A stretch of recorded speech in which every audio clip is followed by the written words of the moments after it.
ಓಂ ಶಕ್ತಿ. ಈಗ ನಾನು ಒಂದು ಗಿಡ ಮೂಲಕ ತೋರಿಸ್ತೇನೆ, ಪರಿಚಯ ಮಾಡಿಸ್ತೀನಿ ನೋಡಿ.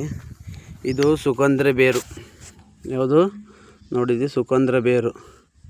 ಇದು ಅಮಾವಾಸ್ಯೆ ಟೈಮಲ್ಲಿ ಪೂಜೆ ಮಾಡಿ ಸ್ವಲ್ಪ ಅರಿಶಿನ ಕುಂಕುಮ ಆಗಿಬಿಟ್ಟು ಪುಷ್ಪ ನಕ್ಷತ್ರ ಬರಬೇಕು ನೋಡಿ. ಇಲ್ಲಿ ಕಾಣ್ತವೆ ಸುಗಂಧ ಬೇರು ಏನಂದ್ರೆ ನೋಡಿ, ಈ ಥರ ಇರುತ್ತೆ. ಈ ಥರ ಈ ಸುಗಂಧ ಬೇರುಗಳು ಏನು ಮಾಡಬೇಕಂದ್ರೆ, ಶುಗರ್ ಪೇಷಂಟ್ ಇದ್ದವರು ಇಲ್ಲ ಎದೆ ನೋವಿರೋರು ಸ್ವಲ್ಪ ನೀರಲ್ಲಿ ಆ ಬೇರು ಹಾಕಿ ಚೆನ್ನಾಗಿ ಕುದಿಸಿ 2 ಲೋಟ ನೀರು ಹಾಕಿ 1 ಲೋಟ ಹೊರಗೆ ಬಂದು ಕುಡಿದ್ರೆ ಅದು ಸಂಪೂರ್ಣ ನಿವಾರಣೆ ಆಗುತ್ತೆ.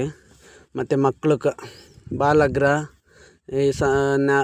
ಬಾಲಗ್ರ ನವಗ್ರ ಇವೆಲ್ಲ ಆಗ್ತಾವಲ್ಲ ನೋಡಿ, ಈ ಬೇರುಗಳು ಸಾಧನೆ ಮಾಡ್ಕೊಂಡು ಬಂದು ಪೂಜೆ ಮಾಡಿ ಅದು ದೇವ್ರ ಮುಂದೆ ಸಂಕಲ್ಪ ಮಾಡಿಬಿಟ್ಟು ಅದಕ್ಕೆ ಸ್ವಲ್ಪ ನೈವೇದ್ಯ ಕೊಟ್ಬಿಟ್ಟು ಈ ಗಿಡದ ಬೇರು ತಾಯ್ತ ಒಳಗೆ ಹಾಕಿ ಮಕ್ಕಳು ಕಟ್ಟರೆ ಬಾಲಗ್ರ ಅನ್ನೋದು ನಿವಾರಣೆ ಆಗುತ್ತೆ ನೋಡಿ. ಇದು ಮತ್ತು ಇದು ಎರಡು ಒಂದೇ ಗಿಡ ನೋಡಿ. ಇದೇ ಸುಗಂಧ ಬೇರು ಅಂದರೆ ಸುಗಂಧ ಬೇರೆ, ಇದು ಸುಗಂಧ ಬೇರು.